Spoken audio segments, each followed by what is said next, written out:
Hello friends, welcome to my YouTube channel. Session को start करने से पहले please subscribe my channel and don't forget to share and like my video. So today's topic is for class 10th student, history, chapter number 3rd, nationalism in India. Why I selected this topic for the first time in my video? Because in history, nationalism in India is basically my favorite topic. So please make sure to listen the video very carefully and pen down in your notebook. Dear students, for your convenience मैंने इस chapter को part wise में divide कर दिया है so that you guys can clearly understand as this is the most important topic for your board exams. Why nationalism in India. Basically जब भी मैं इस टॉपिक को पढ़ती हूँ या बच्चों को पढ़ाती हूँ तो ये टॉपिक कहीं ना कहीं मुझे एक प्राउड मोमेंट देता है मुझे पढ़ाते वक्त कि हमारे लीडर्स ने, हमारे फ्रीडम फाइटर्स ने हमारे देश के लिए कैसे फाइट किया है सो डैट आज हम फ्री हैं, आज हमें पूरी तरीके से फ्रीडम मिल चुकी है कि हम जो चाहे वो कर सकते हैं। कहीं ना कहीं हिस्ट्री का ये टॉपिक हमें हमेशा याद दिलाता रहेगा कि बेसिकली हम कैसे थे और आज हम कैसे हैं। सो टाइम ज़्यादा वेस्ट ना करते हुए मैं अपने टॉपिक को आगे बढ़ाती हूँ। ओके, जब भी हम बात करते हैं नेशनलिज्म इन इंडिया की तो एनसीईआरटी की बुक के अकॉर्डिंग हम जाते हैं तो जो हमें पहला पॉइंट पढ़ने को या देखने को मिलता है वो है idea of Satyagraha. Idea of Satyagraha, this idea of Satyagraha, by whom and when this idea of Satyagraha came in India। तो मैं आपको बता दूं, जब आइडिया ऑफ सत्याग्रह की हम बात करते हैं या क्वेश्चन ऐसे पुटअप किए जाते हैं बोर्ड एग्जाम्स में, तो basically Mahatma Gandhi is the only person जिन्होंने इस मूवमेंट को इंडिया में लेकर आया। 1915 से पहले जब वो साउथ अफ्रीका में इस मूवमेंट को चारों तरफ फैला रहे थे साउथ अफ्रीका में, देन ही रियलाइज्ड इन 1915 कि मुझे इंडिया में भी जाके इसके लिए वर्क करना चाहिए। When he returned from South Africa to India in 1915 in January, then he decided to launch this movement in India. As we already know कि महात्मा गांधी का जो मेन वेपन था फाइट करने का ब्रिटिशर से वो था नॉन वायलेंस। वो बिना किसी हथियार के, बिना किसी मारपीट के फ्रीडम को पाना चाहते थे, जो कि आज के टाइम में या उस टाइम में भी बहुत मुश्किल होता था। बट उन्होंने एक पॉइंट पर अड़े रहे, वो था नॉन वायलेंस, और इसी के तहत उन्होंने एक मूवमेंट स्टार्ट किया इंडिया में जिसको नाम दिया गया सत्याग्रह। तो बेसिकली आइडिया आता क्या है, ये इसका पॉइंट ऑफ व्यू क्या था। इसके दो ही पॉइंट ऑफ व्यू रहे।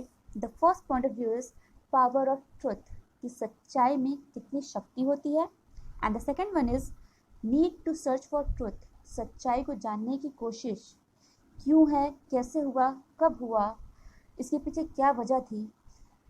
तो एक बात हम कहते हैं ना कि जब तक हम अपनी आंखों से न देखें तब तक हम भरोसा ना करें।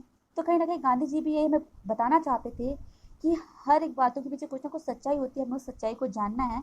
तो whenever it comes in your board exams कि व्हाट इज सत्याग्रह, तो अगर आपने लिख दिया है कि इनके थ्रू कब ये इंडिया में आया, तो यस, कहीं ना कहीं इतने पॉइंट्स आपको कुछ मार्क्स तो दिला ही सकते हैं। इसलिए मैंने कहा है कि मैं इसको पार्ट वाइज में डिवाइड किया मैंने इस चैप्टर को, ताकि आप लोगों को कोई भी दिक्कत ना हो। तो याद रखिएगा, आज चाहे तो इस पॉइंट को, इस सत्याग्रह मूवमेंट को आप फिंगर पे भी काउंट कर सकते हैं। फ्रॉम 1915 टू 1919, 1915 से लेके 1919 तक में आप उसको काउंट कर सकते हैं। महात्मा गांधी जी ने 1915 से लेके 1919 तक में कितनी जगह पे किस तरीके से इस मूवमेंट को लॉन्च किया है, ये हमें पढ़ने को मिलेगा। तो आइए हम आगे बढ़ते हैं। महात्मा गांधी जब इंडिया आए 1915 में, तो उन्होंने कई जगहों पे सत्याग्रह मूवमेंट को लॉन्च किया। 1915 में वो आए और इस एक साल के ड्यूरेशन में उन्होंने इंडिया की स्थिति को जानने की कोशिश की। ही कम्स टू नो कि what is the present and what is the situation in India is going through. तो 1916 इन 1916 ही विजिटेड चंपारण, बिहार में स्थित है चंपारण, जहाँ पर उन्होंने पीसेंट्स को जाके इंस्पायर किया कि प्लांटेशन सिस्टम के अगेंस्ट वो जाके वर्क करें, और कहीं ना कहीं वो उसमें सक्सेसफुल हुए सत्याग्रह मूवमेंट के थ्रू। वहाँ पे एक साल काम करने के बाद 1917 में वो खेड़ा, जो कि गुजरात एक ज़िला है, एक डिस्ट्रिक्ट है, डिस्ट्रिक्ट ऑफ गुजरात है, वहाँ पे उन्होंने वर्क किया तकरीबन एक साल, और वहाँ पे उन्होंने पीसेंट्स को सपोर्ट किया रेवेन्यू रिलैक्सेशन के लिए। जैसे कि हम जानते हैं जब अंग्रेज हमारे देश में आए तो उन्होंने हर एक, चाहे वो क्रॉप हो, चाहे वो किसान की ज़मीन हो, ज़मींदारी सिस्टम के अकॉर्डिंग उन्होंने क्या किया था, रेवेन्यू सिस्टम को उन्होंने लॉन्च किया था। हर चीज़ पर टैक्स लेते थे। उस रेवेन्यू सिस्टम से उन्हें रिलैक्सेशन दिलाने के लिए, उन्हें छुटकारा दिलाने के लिए इस मूवमेंट पर उन्होंने वर्क किया, जिसके लिए उन्होंने सत्याग्रह मूवमेंट की हेल्प ली। आफ्टर 1917 वो 1918 में अहमदाबाद गुजरात आए। हमें बहुत अच्छे से पता है कि अहमदाबाद कहाँ पे है, गुजरात में, जहाँ पे उन्होंने सत्याग्रह मूवमेंट को ऑर्गेनाइज किया, किनके थ्रू, कॉटन मिल वर्कर्स के लिए। Why I am saying cotton mill workers, because जब अंग्रेज हमारे देश में आए तो उन्होंने रेवेन्यू सिस्टम को स्टार्ट किया था, and at that time when they visited India, when Europeans visited India, at that time, kahin na kahin, it's a truth and it's a big achievement for us because why? Cotton, जब हम बात करते हैं cotton की, तो जो cotton industry थी world wide, India की कॉटन की जो इंडस्ट्री थी वो पूरे वर्ल्ड वाइड बहुत फेमस थी, बहुत ऊंचाइयों पे थी। तो कहीं ना कहीं उन्होंने क्या किया, कॉटन मिल वर्कर्स के अंदर एक सत्याग्रह मूवमेंट को स्टार्ट किया कि जो कंपनियां कहीं ना कहीं अंग्रेजों ने बंद करा दी थी उन्हें हम दोबारा स्टार्ट कर सकें। उन मिल वर्कर्स की उन्होंने बात की, उनको समझाया, और इस तरीके से मैंने आपको ये बताया ना कि आप फिंगर पे काउंट कर सकते हैं। 1915 में वो आए, 1916 को चंपारण विजिट किया उन्होंने, 1917 में वो खेड़ा डिस्ट्रिक्ट ऑफ गुजरात में गए, उसके बाद वो अहमदाबाद उन्होंने विजिट किया। ये 4 फिंगर्स आपने काउंट कर ली है, and the last finger, 5th one, is that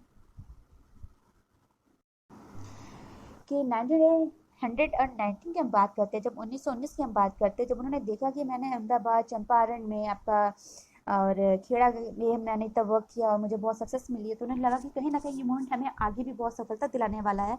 तो 1919 में उन्होंने डिसाइड किया कि क्यों ना हम इस मूवमेंट को पूरे के पूरे भारत में लॉन्च करें। आज के सेशन में सिर्फ यहीं पे ही होल्ड करती हूँ। वाई?